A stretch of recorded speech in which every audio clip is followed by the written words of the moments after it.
procedures that come along with administrating a program. I'm really excited to be able to work with the continuum of care and to be able to help sort of formalize processes and facilitate communication and collaboration between all those balanced state partners. So I can't wait to meet all of you, and I'm really happy to be here. Great, thank you both. Like I said, we're very happy to have them on board, and we look forward to their visits to your communities. Okay, so next is an update on the H Squared event scheduled in September. And I've talked about this in a few of our past meetings, but just a reminder, the H2 initiative is bringing together healthcare, providers of healthcare and those working to end homelessness to most efficiently use those healthcare dollars and coordinate services between the healthcare systems and the homeless service systems to ensure people who have the health insurance needs, and there are many, to make sure that they are receiving the help for those needs. So we applied for funding, technical assistance support, to bring a HUD-approved subcontractor to Texas to help us with this planning. And the technical assistance they're going to provide is focused on improving program participant access and the effective utilization of mainstream healthcare services at the systems level. And what this effort is designed to do is to ensure the effective coordination and linkages between the housing and healthcare services. So the best thing that this initiative can do is introduce the two groups, get the two groups talking together, working together in all of our communities. And to best do that, we need to bring these two groups together. So we have had a lot of people register for this already. There has been an invite sent out, but we need more. And we especially need more from the balance of state. So I really encourage you to look at this and identify who in your community is best suited to attend this action planning session. What we really need are those leaders for your homeless service system in your community to come and participate in Austin on September 16th and 17th. But we need them to bring and encourage the attendance of those healthcare leaders, and especially those that work with the federally qualified healthcare centers. So we really need you to get the word out and get these people to come in your community. And in a lot of your communities, that may just be two people. That may be who you identify as your representative, your local homeless coalition representative, and that local healthcare representative who has the influence needed to bring healthcare into the homeless service system planning. So we will send this out. In fact, I will upload this to the webinar in a few minutes, and you can download it and take it and register or encourage someone else to register, but I'll also email it out afterwards. Any questions about this before we move on? This is very important, I think, and it is very important that we get folks from our balance of state communities to participate.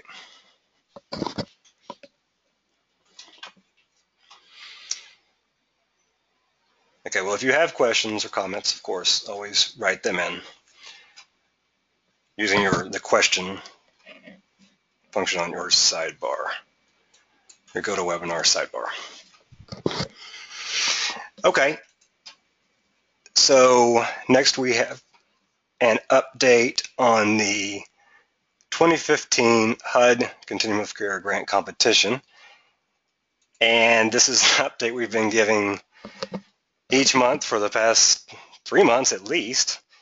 And the update remains the same. HUD has not released the Continuum of Care grant yet. And we're expecting that to happen anytime. I've been saying that, I think I said that in June and July, maybe even in May. So if you're worried about whether or not that clock has started ticking on our Continuum of Care grant competition timeline, don't worry because that clock has not started ticking. We will revise the timeline once again, and we'll make sure to put that revised RFP out with that revised timeline. I will set it up to indicate that the grant will be released next Monday, although I have no idea whether or not that will in fact happen. So the news is on that, there's no news. So that's still where we remain. It's looking like at this point, well, it's not looking like, it's going to resemble the competitions of years past, of probably 2014 and 2013, most likely, in that the grant will be released sometime late August or early September, and the process will go into the holidays. So once again, the timing won't be great, but we will push through and we'll make sure that we get the best application put together and submitted as possible. Any questions about that?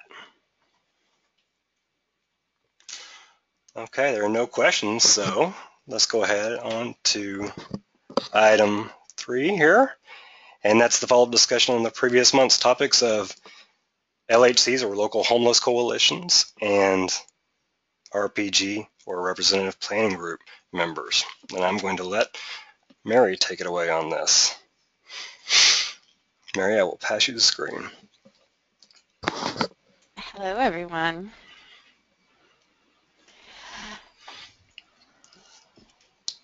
There you go. All right. Oh, sorry. You do have it up. I have too many things on top of it. All right. We're going to start today talking about local homeless coalitions and the representative planning group, which are two of our bodies within our governance structure. Hold on just a moment. Clicked on the wrong thing. So the local homeless coalitions, in short, you all probably remember from the past month's meetings, those are the groups in your local areas that are all working together to address homelessness. We, in June, the COC board approved a description of the local homeless coalitions, and within that larger description, there were some areas highlighted in yellow that are the only requirements that a local homeless coalition must meet in order to be an official coalition within the Texas Balance of State COC, and therefore be able to select a representative to the representative planning group. So what I've done in this document is list out only those requirements. There are 6 of them. In short, meetings, local homeless coalitions must meet at least quarterly and must take attendance and keep minutes of the meetings and then submit those to us as the COC lead agency. So anything else you want to do with meetings, your coalition can decide, but that's the one, those are the few requirements related to meetings. And if you fulfill those, then you've met that requirement. Planning, the requirement is that the LHC must plan and coordinate a housing and service system that incorporates the BOS goals but is specific to local needs. RPG membership, if you do select someone to represent you on the RPG, you can design your own process. The only requirement is that it must include taking a vote at an LHC meeting, and that vote must be recorded in the meeting minutes. On data and performance, right now the board has approved a pretty limited requirement, which is just that the coalition would ensure that all projects in their coalition coverage area that are required to use the COC's HMIS are in fact using the HMIS. As you met Ben and Caitlin at the beginning of the meeting, they are going to be playing a role in helping us enhance this section, and so there might be more requirements that the staff will propose for review by an approval by the COC board later, but for now it's just mentally making sure that all of your projects are entering their data into HMIS that are required to. the point-in-time count and housing inventory. Many of your communities are already doing this, but one of the requirements is that you do work with us to conduct a point-in-time count in your community and also to update the housing inventory from your area with us on staff. And Lindsay is primarily the person who's been working on that.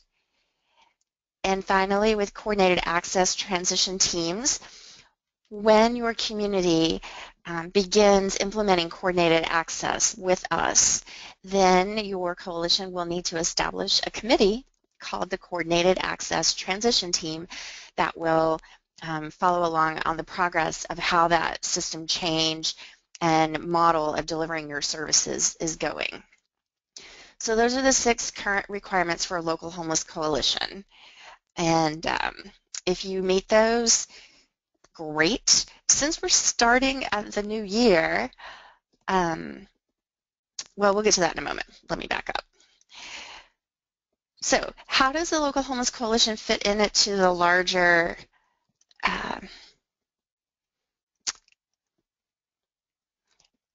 COC governance structure? Well, here you go. This is a current list of our 24 active coalitions in the balance of state COC. They're all listed on the left, all the way from Brown County Home Solutions down to Williamson County Consumer Housing Coalition. So there are 24 groups that have contacted us, and we've confirmed that they are in fact considering themselves to be operating as a local homeless coalition. So every one of those groups, coalitions, can have 1 or 2 representatives to this piece called the Representatives Planning Group. And again, that's one of the major decision-making bodies within the COC governance structure. You'll see here we've got general BOS membership, and that's really anybody in the COC who's helping to do the work of preventing and ending homelessness.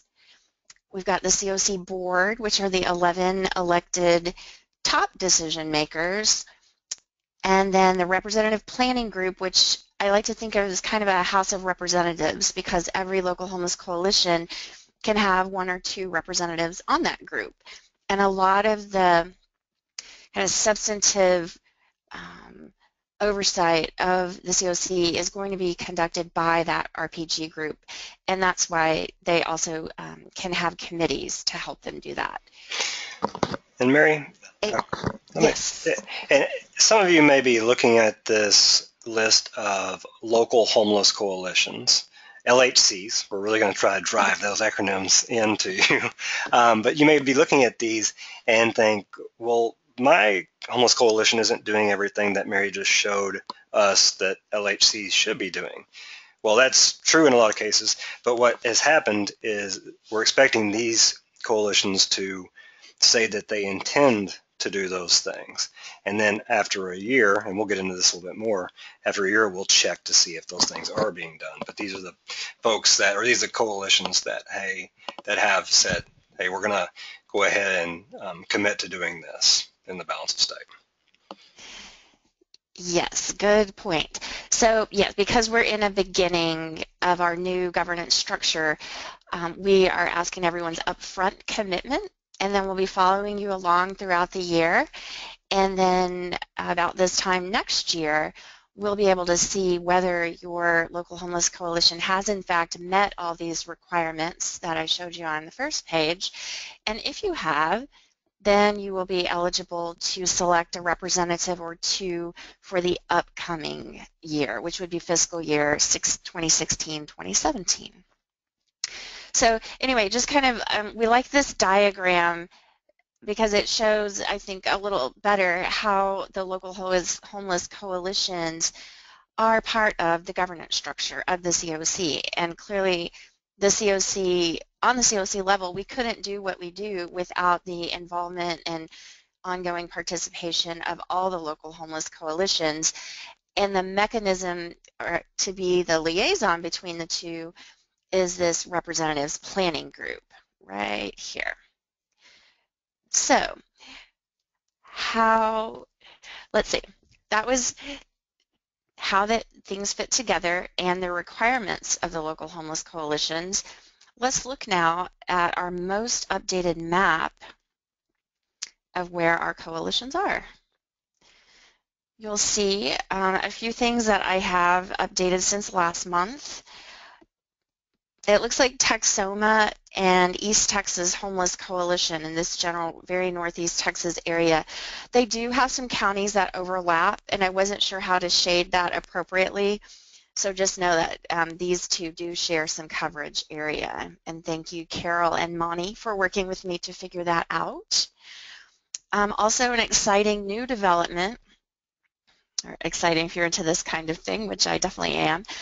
This whole patch of green down here is 13 counties that are trying to come together to form a new coalition, sort of a regional homeless coalition, and they're being spearheaded by the South Texas Development Council, which is a community action agency, among many other things, for the 4 counties of Webb, Zapata, Jim Hogg, and Starr, and the Middle Rio Grande Development Coalition. And I'm sorry, I'm for sure not getting that name right. I forget what the C stands for. But they're another community action agency that does a lot of planning for those other 9 counties in that coverage area. So they are coming together with some of the groups that are already,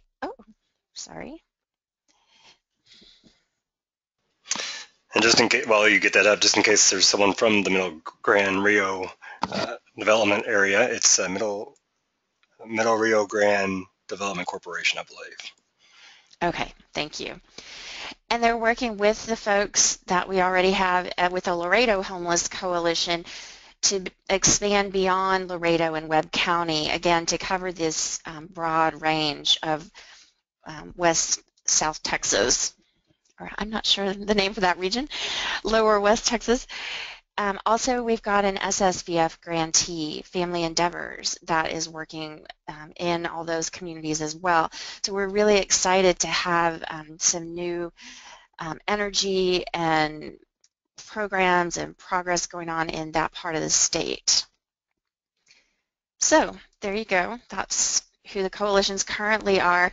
As things change with you, if you add communities or change your boundaries or join with another group, just let us know and we will try to keep all this information up to date, because we certainly want to know what you're doing out there if we don't already.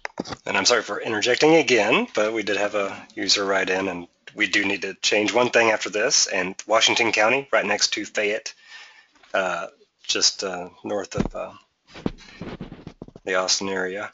Well, I guess west or east, I'm sorry. Washington County needs to be, that's part of the balance of state, so we'll add them to that. And if they confirm that they have a local homeless coalition, we'll fill them in the color they want. I'm sorry about that. Here, let me see if I can fill you in right now. Done. See, now they have their own local homeless coalition. There you go, Pam. I'll leave it yellow for now, and white is generally balance of state, but I know you have a lot going on that you can probably consider yourself a coalition, so I'll color you yellow. Thank you for that update. All right, so now let's move into the actual description of local homeless coalitions. And this is one, again, that was approved in June, but we have had some questions from people over the past month, and we wanted to present some clarifications. So the letters in purple on the screen are what we're proposing as clarification. And I think because it's just a description, we don't need a board vote on it, and it's really just to clarify a few things. So let me point out, on the representatives from the homeless coalitions to the representative planning group, we think the wording was a little confusing how we had it originally, and this wording might better reflect our intent. An LHC may have up to 2 representatives. The first representative, which might also be your only representative, but If your first representative has lived experience, that is, they're currently or formerly homeless, then your coalition may also have a second representative. So that's just a kind of an incentive for us to give to help get more people who have that lived experience as members of the RPG. So again, from your coalition, you can have one representative, and then if that representative is currently or formerly homeless, then you can also have a second representative. So hopefully that new language clarifies that. The second thing is on the selection process. A local homeless coalition can choose whatever process they want to select their representative. The only requirement that the COC has is that the process must include taking a vote at an LHC meeting, and that vote must be recorded in the meeting minutes. So a little bit of formality about the mechanics of making sure that your process has at least that criteria, that the decision is made on the representative with an official vote at an official LHC meeting, and that vote is recorded in the minutes. Beyond that, you can use whatever process your LHC decides. Similarly, the COC has not identified a limit on the term of office. So the LHC may decide how long its RPG members' terms will be. You can make it a 1-year term or a 2-year term or a 1-year term that can be renewed for 1 year. Whatever you think is going to work for your LHC, you are welcome to do it. We don't have any COC-wide guideline on that.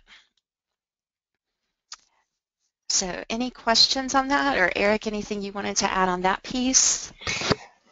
No questions have come in, but I just want to state that the reason we're leaving that up to you is we're trying to make this as easy on your local homeless coalition as possible, and we don't want to place rules on how you organize yourselves more than we need to, more than we feel that would be required for COC governance. And no questions have come in. Okay, well then let's move to the next document. I'm showing you a lot of documents today. We will be sending these out and posting them on our website, and certainly if you have any questions about them in the future, let me know. Or I pretty routinely get an email that says, I know I saw something during the webinar, but can you just tell me which one document it was that I'm thinking of rather than the 15 that we sent? So that's fine too if you need us to narrow it down for you. We want to help you make sure that you get the information that you need. So this is a form that we created just as a helpful document for you if you want to use it on your LHC level.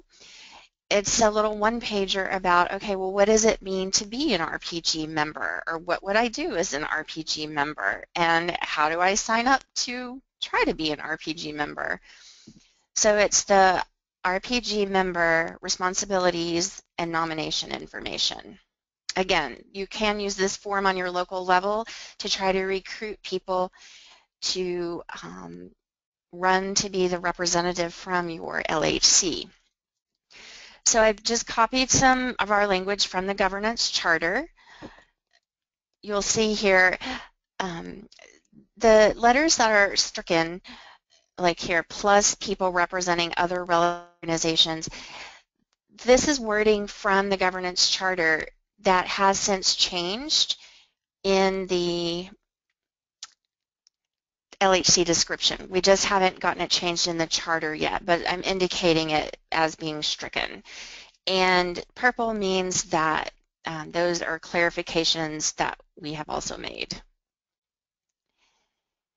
And then, so just a little bit about like what is the Representative Planning Group, the lead work group responsible for managing community planning, coordination, and evaluation to ensure that the system of homeless services and housing rapidly ends people's homelessness permanently. So in a nutshell, that's what the RPG is. Then we want to have broad representation. The actual number of people on the RPG will fluctuate depending on how many representatives get selected and how many local homeless coalitions we have at any one time. Members are selected in either the summer or the fall. Oh, I do have that members will serve one-year terms. Okay, something else to look into. And then terms begin October 1st and end September 30th of the following year. From our other document called the LHC description, you'll see this is the exact body of wording that I just reviewed with you a few moments ago, where we were making some clarifications about representation and how you select someone, and then that the LHC members will determine how long their RPG members' terms are. And so for the RPG selection, it's a pretty simple process. The LHC selects 1 or 2 representatives, and then the LHC chair completes a certification saying, these are our official representatives from our LHC. And the rest of this is just nomination information, again, that you can use if you wanted to hand somebody a one-pager and say, hey, this is information about being an RPG member. Read it, fill it out, give it back to us. So just contact information, reasons that the person would like to represent the coalition on the RPG, and then any sort of endorsements or letters of recommendation that they think might be helpful for voters to know. So Mary, I may have a clarification on that term limit Yes. part. I believe that is in there. It's specific to the RPG, and the intent with that is that the local homeless coalition takes the vote each year, even if it remains the same person each year. So I'm not sure that we word it right, but that's the intent, I believe, is that they have 1-year terms at a time. So that each time they vote is for 1 year. Then each year they have to take another vote, whether it's to renominate the person or name the person or change the representative to someone else. Okay, I think that's what it is, but we'll look into it. Yes, and guys, I apologize. This is like finding needles in a haystack, and only when I'm pulling items from different sections. And I thought I found everything, but clearly I did not, because right here is I talked about the LHC might decide, and that was from the LHC description. Yet here we say members will serve 1-year terms, and that's from our governance charter.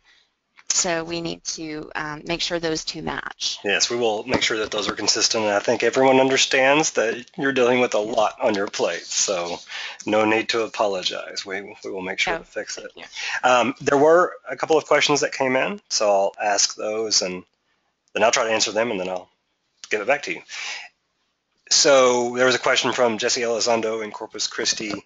He asked, when do we want to start receiving the meeting minutes? And we will send out notice for that. I think what we want to do is wait till we get the certifications in that Mary will talk about soon, and we will identify where you'll send those meeting minutes. Now, if you are sending in the meeting minutes to verify that you've chosen a representative planning or representative for the RPG, you'll send those, I believe, to Mary. But if you want to send in monthly or meeting minutes every time you meet, then we'll set up an email for you to send that into. But it'll likely be just txboscoc@thn.org. And then the second question he asked, is it more appropriate to nominate RPG members whose agency does not receive COC funding? And I'll let Mary weigh in on this too, but my answer is the community should should vote on the person that best represents their community, whether or not they receive COC funding. Yes, I would absolutely agree with that. I think what we want to have is a really broad range of representation. So In addition to considering things like which agencies, a person at which agency might receive any kind of particular grant program, we want to look at things like what subpopulations might they serve, or is it someone who has a particular set of experience or background that you think would be especially helpful to the COC overall. We're leaving that very flexible, or we've recommended to the COC board and they have agreed that we're leaving that very flexible because we want to allow the LHCs to select the representative or two that they want to have.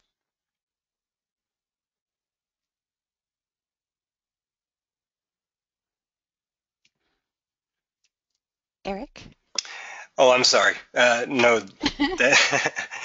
well, it looks like there is. I was reading another question that came in. So Rashawn Epperson and Denton, who's actually, I fail to mention this every time he joins us, but Rashawn is a staff member of Texas Homeless Network. And his question is, so does it matter if the LHC is a 501c3 or not? And that does not matter for the purposes of nominating and voting in a representative to serve on the representative planning group. And that is the last question that's come in, Mary. Great. Yeah, that's actually a good question. I don't know how many of our LHCs are in fact a private nonprofit themselves. I think many of them do operate as just an informal collection of people who operate as a local homeless coalition without it being a formally recognized private nonprofit. And for anyone wondering why, we do have a few. I want to say 3 or 4 just off the top of my head that I know of. If anyone's wondering why a local homeless coalition would form a 501c3, and that's simply so they can apply for funds or apply to foundations for grant money to help them in their work. All right. Well, let's move on to the last document related to LHCs and RPG. And this is that certification form that we've been referencing. It's the certification of the LHC's representative to the COC's RPG. Again, I know there are a lot of acronyms we're throwing around, but this is where your local homeless coalition will tell us the name of your official representative, or if you have two, both representatives. So you just put the name of your coalition and that you agree to meet at least the minimum requirements of the LHC as listed in the description. And here's the name of your first representative. Then if you attest that your first representative has lived experience, then you may also select a second representative, and this is where you put that second representative's information. And then the certification is also attesting that your LHC followed the guidelines that we have to include in your selection process of the representatives, that there was a vote at an LHC meeting, this is the meeting date, the vote was recorded in the minutes, and you're going to send me a list of the attendees and the minutes attached to this form, and your chairperson will sign it and date it. Then, as Eric mentioned earlier, we have the reminder that at the end of this fiscal year, which will be again about this time next year, we will have worked with you to see if you have met the minimum requirements and are then eligible to have a representative for the following year. So this first year, you guys are just saying that you will commit to doing it, but by next year we will have a little bit more verification on our end. So we're all operating in good faith as we're in this building year of COC governance. So I think that was it on certification. And that was the last thing that I had to talk about on LHCs. Eric, did you have anything else? I do not. There was one question that came in asking us for, actually another question just came in, I'll check that in a second, The question before that came in was asking if we could send out a copy of that map that you showed, and we certainly will do that. So, as well as send you copies of everything that we're presenting here. And the question that just came in is from Michelle Yates, and she asked, will we be able to get those forms so we can get our representative registered? And yes, we will send those to you. Yeah. And we're going to be very hands-on, or as hands-on as we can be, helping you with that. And if you have someone in mind that should be the representative and they say, hey, well, what does that mean? You can show them the documents that Mary just presented to you, but you can also ask them to call us and talk to us a little bit about it and what it means and how much time we think that person would need to put into this and what they need to bring to the table to be a representative. So we really want to help you with that. We want to encourage you to get the right people in there. Great. So, yeah. All right. Well, forgive me for flashing on all my files on the screen there. I had amazingly forgotten to list open one document before the meeting. So I have it up. So I think we'll go ahead and transition into our next agenda item, which is COC board member. So we've just talked about how your local homeless coalition might select its RPG member. Now what we're moving into is the other box on the governance structure, the COC, oh, that's not it, hold on, the board member. Here we go. So, a moment ago we looked at this group, RPG, and all the LHCs were here identified on the left. Now we're going to be talking about the COC board. That is the 11-member group that is elected every year to be the official decision maker, final end of story decision maker for the COC. And from what makes up this group is 5 members from the RPG and 6 other members. So the way this might work is you and the local homeless coalition can select your representatives to the RPG, and that person might then play an additional role if they get elected as a member from the RPG to serve on the COC board. So that's another way that your local homeless coalition can have a little bit more of an impact in the governance of our COC. So you'll see here, for COC board membership, again, seats 1 through 5 are designated to be filled by RPG members. Seat 6 is for a person with lived experience. Seat 7 is designated for someone representing victim services in whatever kind of way. It doesn't have to be a service provider. It can be a person who's been in that situation. It can be someone who maybe works under a VAWA grant, or someone who does, say, community development around victim services. It might be somebody who's a victim services counselor with a local police department. In whatever kind of way that person might fill that designation of victim services. Seat 8 is veterans, same thing. 9, physical health or mental or behavioral health. Seat 10, homeless children and youth, which also broadly includes homeless education and unaccompanied youth, and then business or local government. So again, seats 1 through 5 will come from the RPG members, and seats 6 through 11 will come from the general membership. So hopefully that diagram makes it a little bit clearer. And I'll add, whenever you're thinking about nominating someone for seats 6 through 11, you certainly can think about someone local.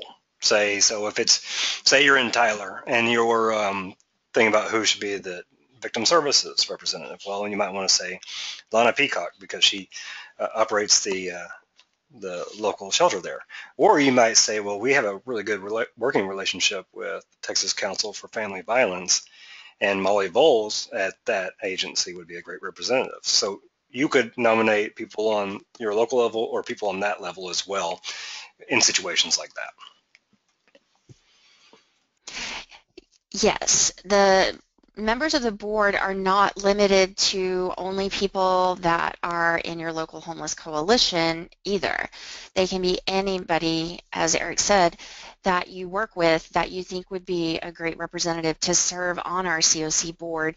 And so you might think about if there are other people like maybe a local government official or a local mental health authority staff member that you found to be incredibly helpful in your local area that you think could benefit us across the COC, then that would be a great person to nominate for serving on the board.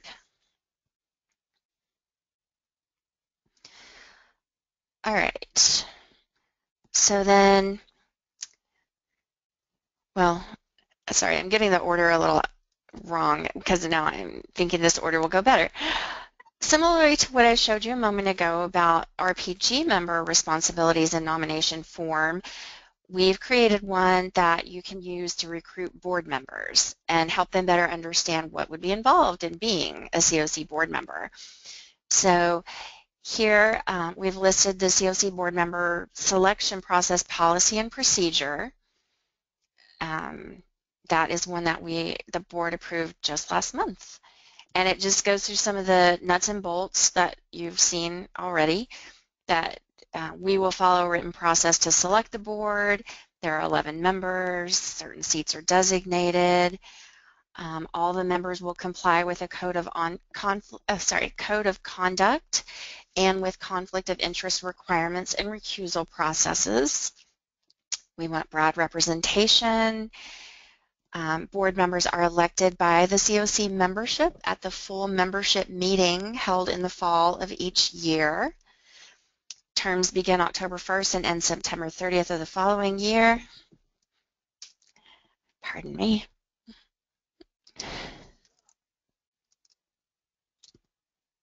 Okay. And then procedures. What are the duties? What does the board do? Well, review and provide guidance as needed and approve the following areas of recommendations for action that are developed by the RPG, COC committees, or THN staff. And you'll see it's a broad range. Prioritization of funding needs and strategies, the emphasis or direction of service delivery approaches, identification and prioritization of service needs or gaps in services, responsibilities and duties of convening the continuum of care. Actually, that might be the competition process. Monitoring subrecipient and recipient performance, evaluating program outcomes, appointing subcommittees or work groups. So again, trying to be on a pretty high level here. Developing any policies and procedures that are required by HUD. The biggest ones that we would have the board looking at right now are the Memorandum of Understanding for the lead agency, and that is between the COC board and the Texas Homeless Network board. An MOU regarding the collaborative applicant designated by the COC, which is also THN, and an MOU designating the HMIS administrator for the COC, which is also THN. So we've got several MOUs going between the COC board and the THN board. And then conduct year-round planning of homelessness prevention and homeless assistance, housing, and services. Develop action plans, an overall strategic plan, overseeing lots of other things related to program development and design and financing, review monthly reports, stay on top of COC performance, oversee the grant review committee that helps with making decisions about the COC program application competition, and maintaining and updating policies and procedures. So as a member of the board, there are a few minimum requirements that the member must commit to attending a minimum of 75% of the regularly scheduled board meetings in a calendar year. The member must disclose potential conflicts of interest and sign a conflict of interest statement and comply with the code of conduct annually. And the member must recuse himself or herself from voting on any matter that is a conflict of interest. So again, not a lot of requirements for board members that would limit you in whom you might select, but a few necessary guidelines. Terms of office we've talked about. The board members will serve staggered terms of 2 years so that every year half the positions will stand for election. We have added some purple letters here for a clarification that we talked about at last month's meeting, but we wanted to have it in writing.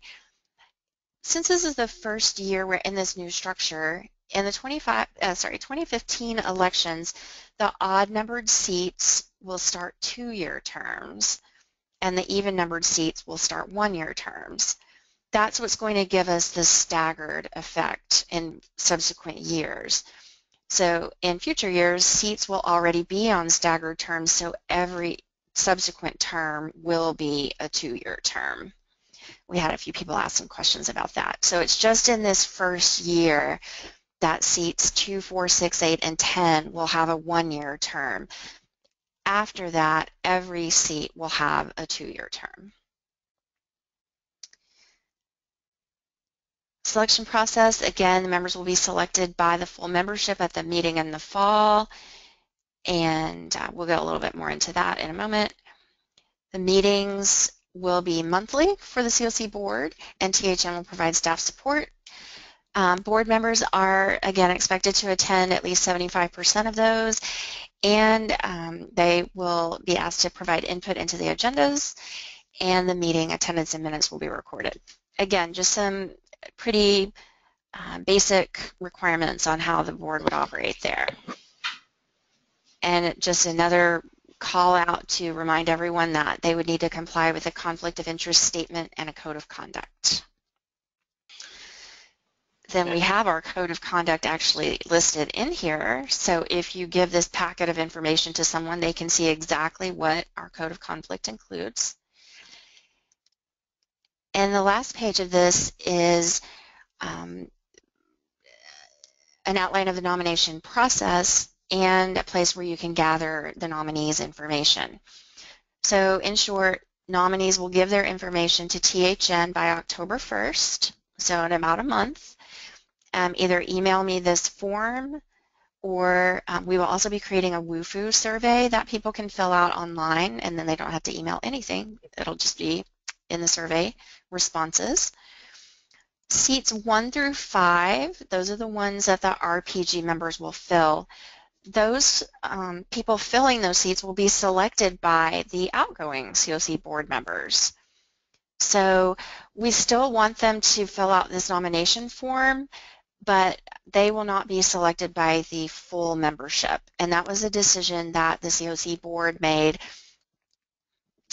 I don't know when that we approved that piece of the process, but that is the way that the board wants us to do it. And then seats 6 through 11 will be the ones that are actually selected at our general membership meeting in Corpus Christi on October 14th.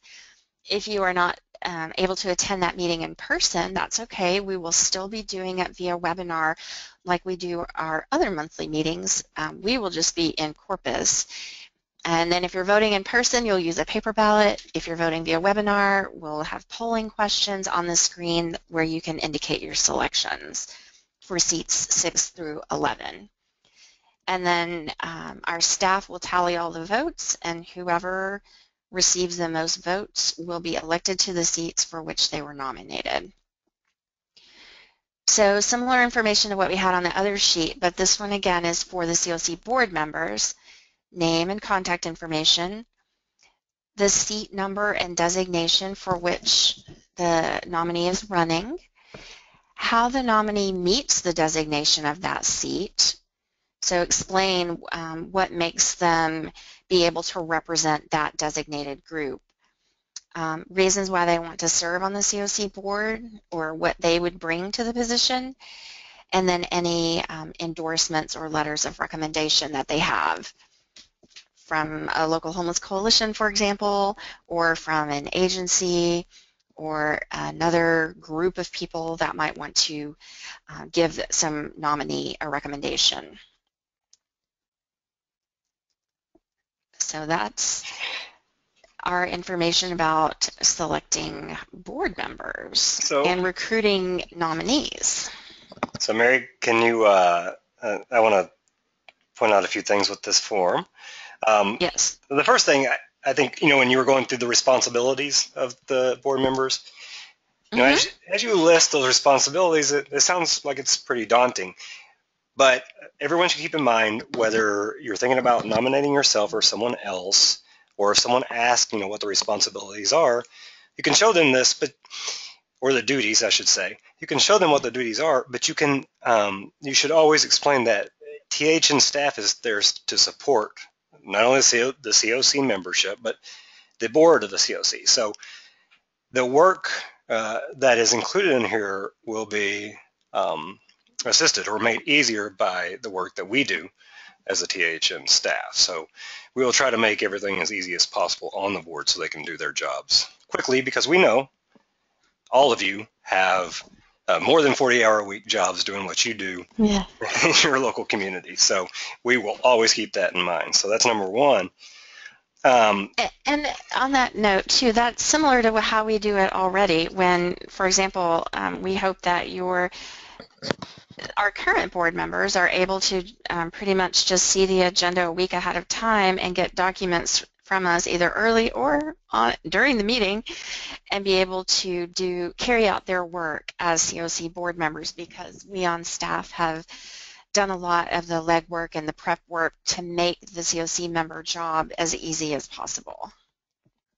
Yes, we see that as one of our important roles here. So number two, the term limits. That's something that you want to keep in mind when you're thinking about nominating yourself or someone else, because certain seats, those, I think it's 2, 4, 6, 8, and 10, I believe it's those seats, yes, they have the one-year term. So if you're nominating yourself or someone else for one of those seats, you need to keep in mind that it's 1 year term. And maybe that would be in the first year. In the first year, yeah. But that's important to know before you nominate yourself or someone else this time. That may be advantageous to someone. They may say, well, I'll put in 1 year. So that may be a way to encourage someone who might be a little reluctant. Then I want to say with the WUFU form, we'll put that together and send that out very soon. And there was something else in the nomination form that I was going to point out, but I forgot what it was. But the last thing is, we're going to help you with recruiting, just like we would offer to help you with not choosing a representative, but help you to explain to a representative what it means to be a representative and serve in the representative planning group. We will also help in the recruitment process. So if we hear from someone in one of our communities who says, I think so-and-so who works for this state agency would be good, would you talk to them? We'll do that. Or I think our county judge might be really good for this. Would you talk to them? And we'll certainly do that. So we're also wanting to help you with this process if you need help. I think that's all I had right there, Mary.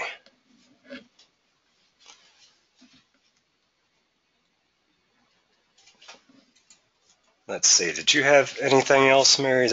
Are there any questions?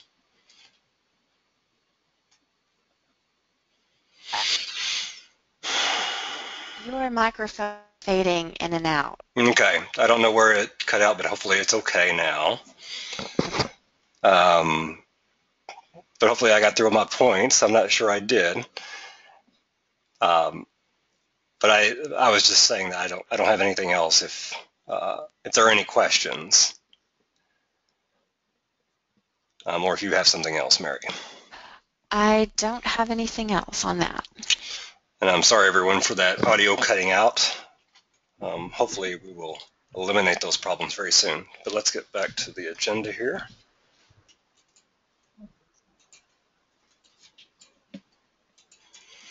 we have just a few more items. I'll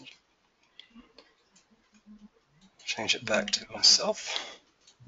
And Mary, I'm just going to mute you for right now, and Craig. Okay, so you should be seeing the agenda. Yes, you are. So we have gone through the COC board member selection process, and now I want to talk a little bit about October's full membership meeting. So number one, we have 2 general membership meetings a year. We've already had our first, so the one in October will be our second. And these are the meetings where we want to really make a big effort to get as many COC members to attend as possible.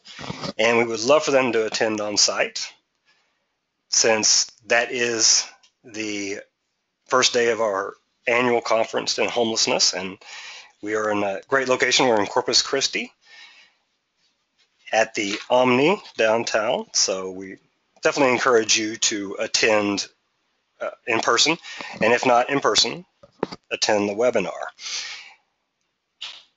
I think it's very important that we have a diverse group of people to come in and vote on who our board members will be, so we ensure to get the correct board members in here. So we will be putting out a lot of invites. We'll probably send out some postcards like we did before. We'll send out some things out via email. We'll put some things on social media, and we'll encourage you to put things out, to put these invites out in your community as well, so we really get a lot of people to this event, and hopefully to our annual conference, To End Homelessness. So THN's annual conference, I should start with that actually, in case you don't know. The Texas Conference on Ending Homelessness is October 13th to the 16th. This event that we're talking about specifically is on the 14th, but if you have not looked into this and considered signing up or registering for it, please do so. We'll send you the registration forms for that after this meeting is over as well. So our meeting of the general membership will be on the 14th, and it's going to be held between 9 and 11 a.m. Now, we realize that could cut into breakfast, and considering that our opening session for our conference is shortly after we would end, it could cut into your lunchtime. So what we're going to do is, for those in attendance, we're going to offer you a light breakfast with coffee, and then we'll make sure to have lunch provided for those in attendance as well. So we really are trying to do what we can to get you to attend in person. And if you want to just come for that and that day's events, we do have a special registration fee, and we will offer you that. It is $175, but you get a lot with that. You come to the general membership meeting, you get the opening plenary, and then you get the workshops that occur after that. So we do have that option available to you too. And when we send out the registration, we'll send out notice about that. During this general membership meeting, we want you to have an opportunity not only to vote on the board members that will serve the COC going forward in this coming year, but we want you to have an opportunity to meet all the THN members. I would love for you to meet all the THN staff, but definitely those that will be working with the continuum of care will be focused on the continuum of care. So they will have an opportunity to introduce themselves in person and explain what it is they do, and then you'll have an opportunity to meet them either via webinar or in person.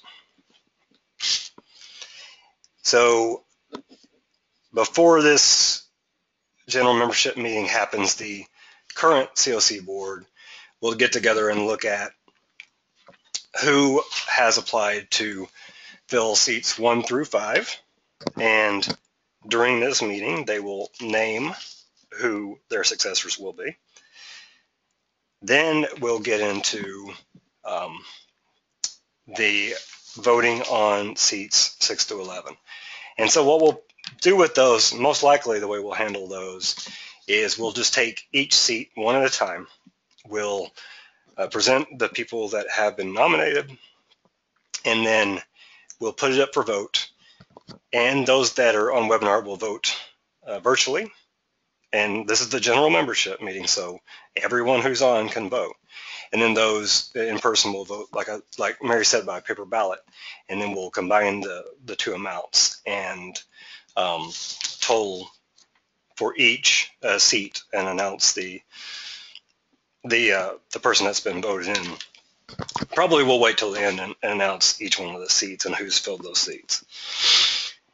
So, but like I said, after that's over, that will take all of 2 hours, I'm sure. So it'll be probably a busy 2 hours too. But after that's over, then we'll have lunch and hopefully some time to relax before the conference starts.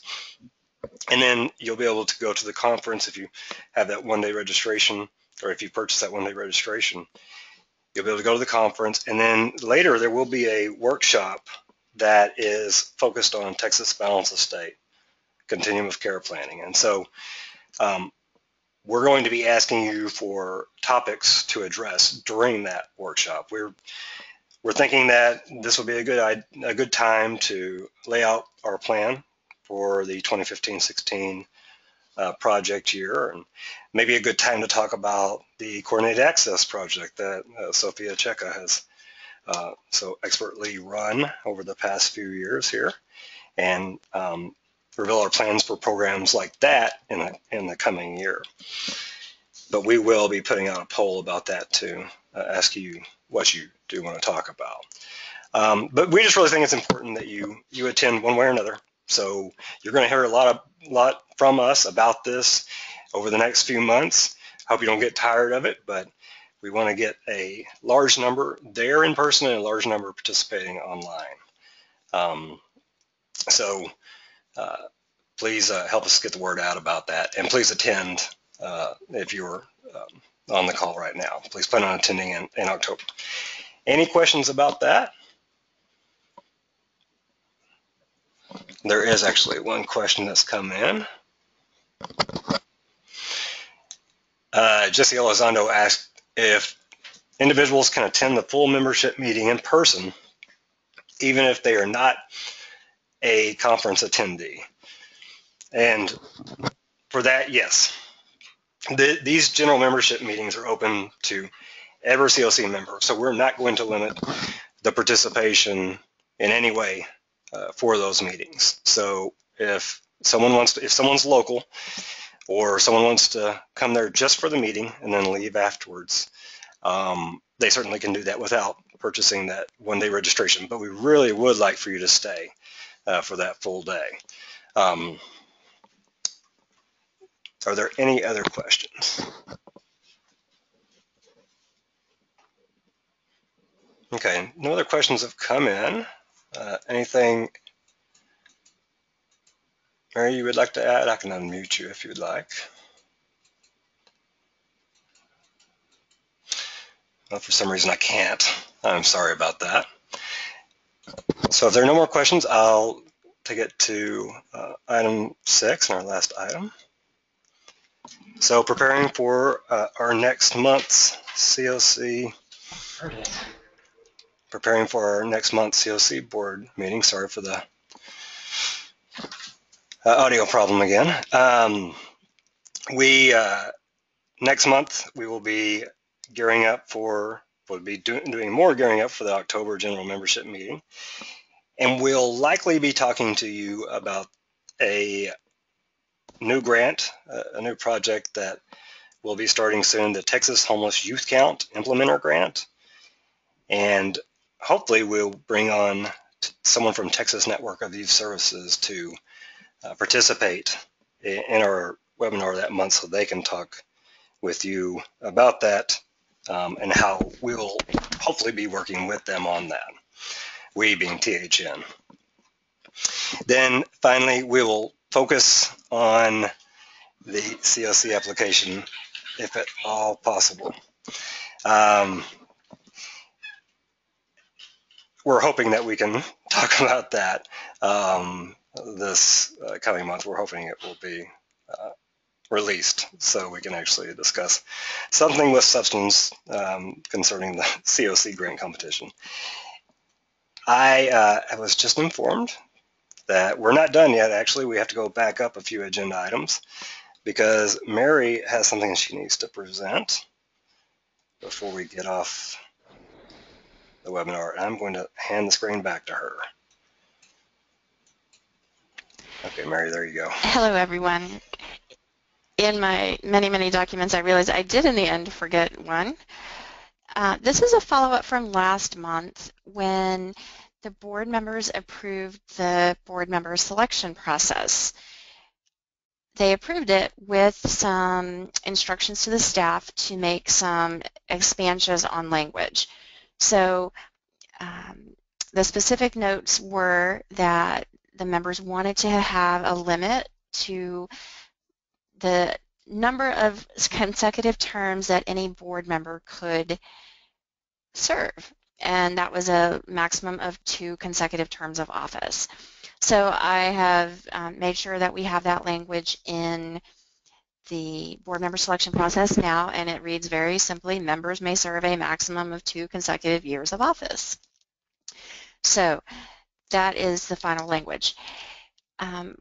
We also added as a clarification in purple here, the same thing that you saw a moment ago. In future years, seats will already be on staggered terms, so each subsequent term will be a 2-year term, and that is for the board members. So in 2015, some will be 2 years, some will be 1 year, but after that, in future years, every subsequent term will be a 2-year term. And members may serve a maximum of 2 consecutive terms of office. The second point that we were asked to add language about was regarding resignation and removal of board members. So we are adding some language to that effect. It says board members may resign at any time by giving oral or written notice. Board members can be removed from the board by a majority vote of the remaining board members for repeated absences or for violation of the board member code of conduct or conflict of interest policy. And as we were writing that, we thought, well, then what if somebody does leave? What do we do then?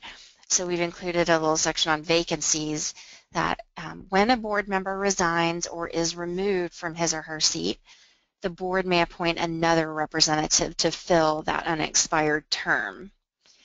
So hopefully we've captured what the board members wanted when they asked for us to kind of flesh out that language, a little bit of those concepts. So we wanted to present that to you and let you know that that is currently in our board member selection policy and procedure.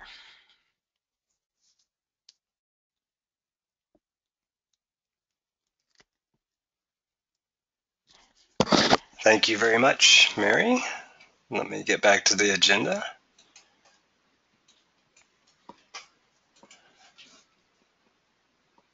Okay, there we go.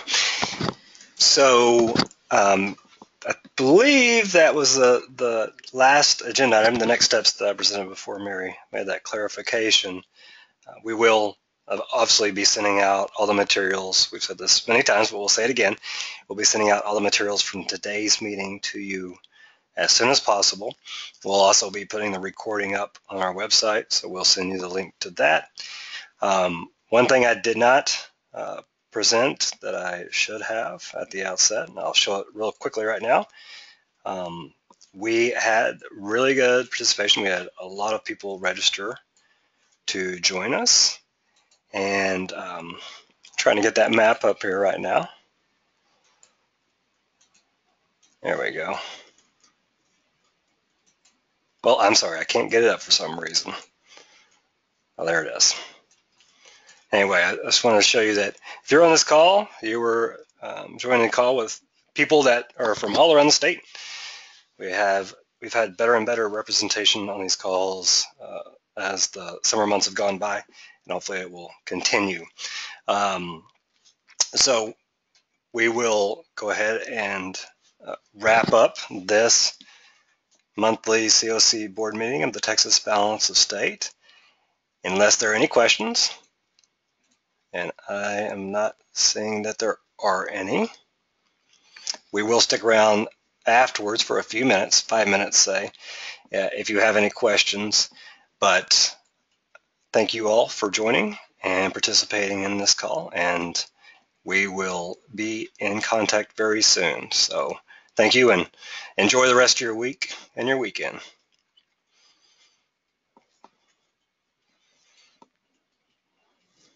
And thank you all for what you do. So we will adjourn this meeting now, and if you need to ask a question, I'll stick around. So for those of you who need to go ahead and log off, and thank you.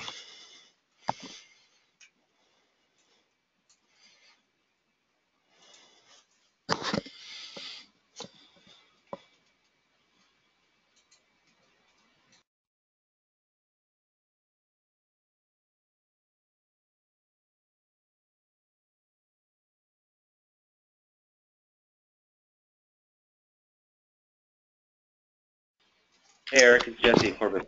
You're unmuted. All right. First of all, Melinda wanted to apologize. She wasn't able to make the meeting this afternoon, but she had registered, so she wanted to make sure that I apologize to you for that. Oh, yeah, no problem. But I want to talk to you about the email earlier that you sent me. And we don't have, our next major event is until November on Homeless Awareness Week. But of course, every month up until then, we'll have our, we meet twice a month. The board meets on the first Thursday of the month at 11 a.m. and then the general membership on the second Thursday of the month at 11. Second Thursday. Okay. Well, I think we'll try to make an effort to get there on one of those days. Just use that as one of the reasons to go, but also to see the hotel. I think it'd be nice to have an in-person discussion with Miss Thorpe. Of course. And I mean, like I said, the conversation today was good. Good. You know, I'm hoping things work out. Yeah, me too. And she's actually a city official contacted me, and then she wants to meet with the HIP board again next week at our board meeting.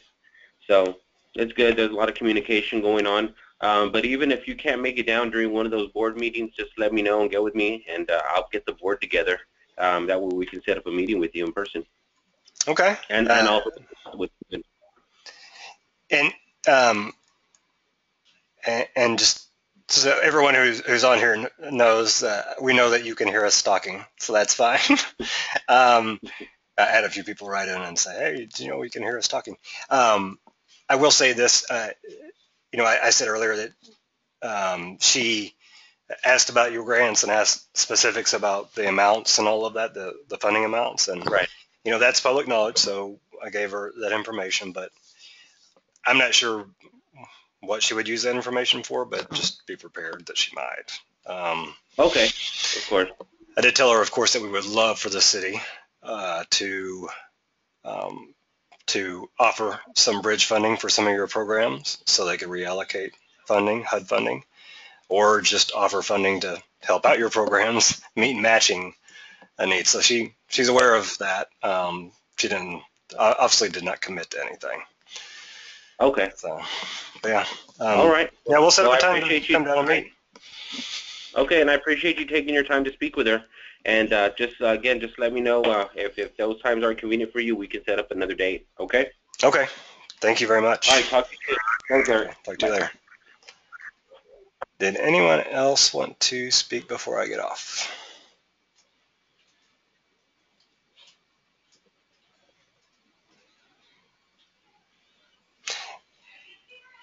I'll just say, I don't know if you're still on, Dell, but oh yeah, you are. I'm unmuting you, just so you, well, I'm trying to unmute you. I'm not sure what's going on. There you are. We don't. I'm here, yeah. We don't necessarily need to talk about the draft that you sent, Mike. Okay. Right now, I mean, he looked over it. I saw he gave you some input. Yes. And so it's just so great that you guys have such a head start on this. I'm sure at this point you're just ready to, let's go ahead and get this started, and so you can submit. So We're waiting just like you. But yeah, we'll let you know, obviously, when the grant is released, and if there's anything we see that we think you should change. But Mike, he's been involved with these grants for several years, and so I think he's probably a good person to lean on for this, and obviously Mary is too. So yeah. Oh, dadgummit. Are you there? Yeah, I'm here now. I'm sorry, I don't know what happened. We're gonna have to. Our internet speed has to be increased once again. I was just saying that hopefully Mike has been able to offer you assistance and with the grant, and I just think it's good that you guys have got a head start on this. Yeah, you're still breaking up. Can you hear me okay? I can hear you fine. Yeah, he had some good comments